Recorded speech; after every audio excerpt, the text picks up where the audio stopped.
Сәлеметсіздер ме? Алматы қаласы қоғамдық денсаулық сақтау басқармасының жоғары медициналық колледжі. Бүгінгі өтетін тақырыбымыз тағам құрамында көмірсу, нәруыз, майларды анықтау. Орындаған химия пәнінің оқытушысы Қадыл Мөлдір. Жалпы тамақ дегеніміз барлық тіршілік иелерінің өмір сүруін жалғастыратын, ішіп-жеуге жарайтын, әрбір қатты және сұйық затты айтады екенбіз. Тамақтың өңделген түрі адамдар үшін тағам болып табылса, жануарлар мен құстар үшін азық, жем, қорек деп аталады екен. Тағамның маңызына келетін болсақ, қоректену барлық тірі ағзаларға тән қасиеттердің бірі болып табылады. Қоректену арқылы тірі ағзалар өседі, дамиды және қалыпты тіршілік әрекетін жалғастырып отырады.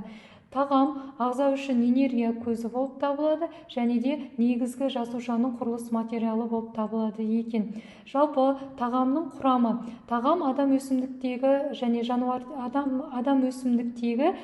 жануар текті тағамдарды пайдаланады. Адам күнделікті пайдаланатын тағамның құрамына күрделі органикалық заттар, нәруыздар, көмірсулар, майлар және витаминдер енеді екен. Бұл заттар сол қалпында жасуша жарғақшасы арқылы өте алмайды. Жасуша жарғақшасы арқылы олар қарапайым заттарға ыдырау арқылы өтеді екен. Тағамдық заттар алдымен ерітінді күйінде айналып, содан кейін қанға сіңеді, ал қан арқылы ұлпалар мен жасушаларға жеткізіліп отырады екен. Жаңағы айтып өткен органикалық заттарымыздың бірі нәруыздар. Нәруыздар адам пайдаланатын көптеген тағамның құрамына кездеседі. Мысалы алып қарайтын болсақ, жұмыртқада, мал мен құс еттерінде, сүтте, жаңғақта, асбұршақта, балық еттерінде көп кездеседі екен. Адамға тәулігіне 100-120 грамм нәруыз қажет екен. Нәруыз тек адам ағзасын қоректендіруші ғана емес, олар сонымен қатар көптеген ферменттер мен гормондарды түзуге септігін тигізеді екен.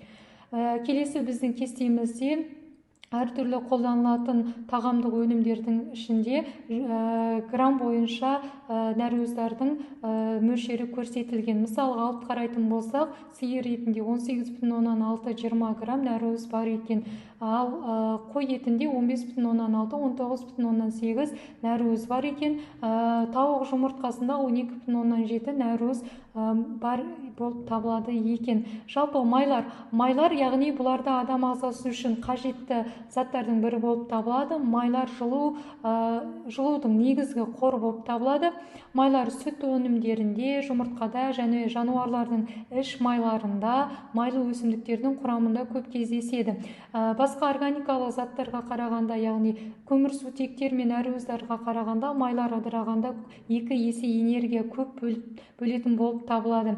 Жалпы майлар адамға тәулігіне 70-100 грамм май пайдалану керек болып табылады. Жалпы мына жерде де кесте берілген қолданылатын тағамдық өнімдердің құрамында майдың қанша грамм бар екені. Мысалға алып қарайтын болсақ, өзіміз күнделікті үйде қолданатын маргарин майының құрамында 81 грамм, яғни май бар екен. Майонездің құрамында 78,9 грамм болатын болса, әртүрлі жаңғақтарда 49 граммда майдың мөлшері кездеседі екен. Келесі бізде көмірсулар. Көмірсулар бұл да негізгі жылу қоры болып табылады. Олар көбіне өсімдік тағамдарының, нанның, жарманың, картоптың құрамдарында кездеседі.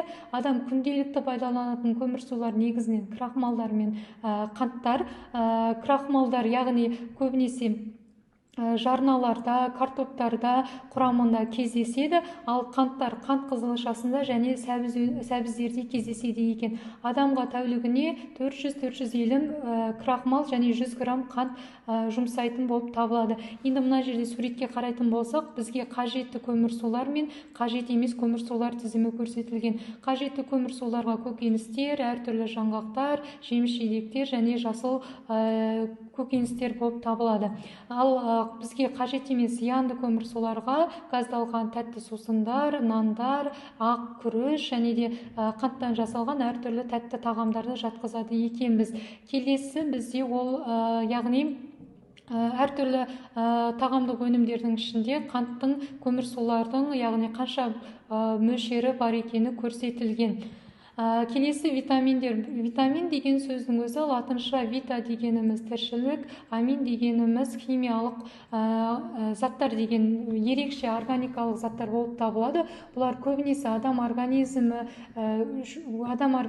көп пайызды алмайды, бірақ дегенмен де жақсы өмір сүру үшін бізге витаминдер қажет екен. Витаминдердің түріне А витамині, В витамині, В2 витамині, В12 витамині, С витамині, Д витамині, Е витамині және тағы да басқалар, тағы да басқада әртүрлі витаминдер жатады екен.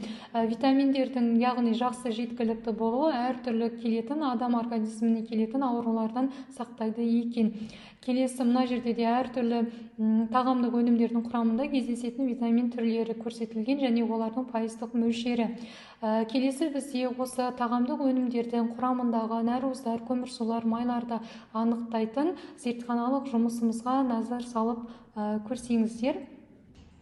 Жалпы бүгінгі біздің жасайтын зертханалық жұмысымыздың тақырыбы тағам құрамындағы нәруыздар, көмірсулар және майларды анықтау болып табылады. Бірінші тәжірибеге керекті заттар бізде арнайы жасалып алынған жұмыртқаның нәруызының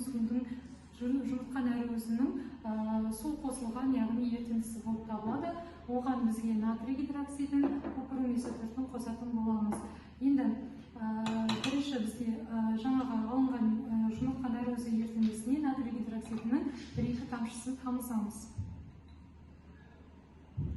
Абайлап тамызамыз. Одан кейін міндетті түрде зертханалық жұмыс жасаған кезде қауіпсіздік ережесін сақтайсыздар. Натрий OH қосылған ерітіндімізге купрум изотертті қосатын боламыз. 1-2 тамшы аз ғана мөлшерде қосамыз. Яғни қарасаңыздар, сіздерде түсі өзгергенін байқайсыздар. Яғни ашық көк түсті тұнбаға айналып тұр, қоймалжың түсте. Әлі толығымен реакцияның жүрген жоқ. Реакция толығымен жүру үшін кішкене араластырып күтсек, яғни толық түске аламыз. Қарасаңыздар, түсі өзгерді. Бұл бізде, яғни жұмыртқаның нәруызында біздің нәруыздың мөлшерінің көп бар екенін байқаймыз. Біздің келесі екінші тәжірибеміз тағам құрамындағы майды анықтау. Ол үшін бізге яғни күнбағыстың дәндері керек, және де фильтр қағазы керек болады. Күнбағыстың дәндерін фильтр қағазына саламыз. Оны жақсылап екіге бүктеп ораймыз. Одан кейін қаттырақ басатын боламыз. Яғни толығымен безілгенше, өзінің яғни көлемін жоғалтқанша толығымен басатын боламыз.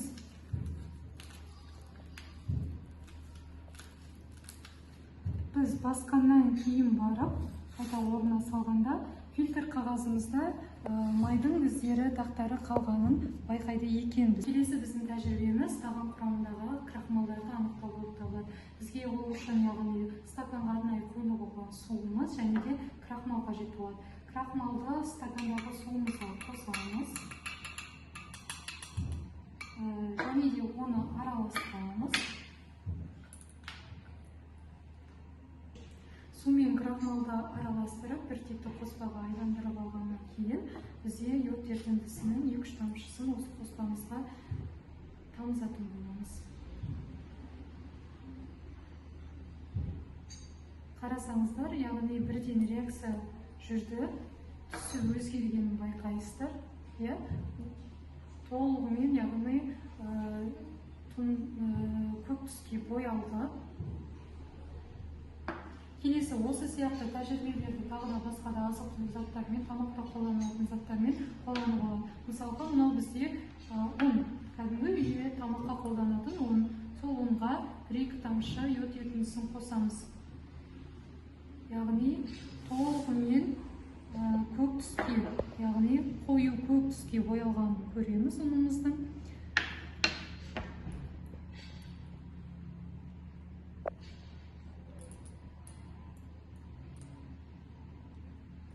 Келесі картопқа жасаймыз. Үйде әркімнің үйінде бар, яғни картопқа да теңдей екіге бөліп аламыз да, ортасына яғни йод ерітіндісін тамызамыз.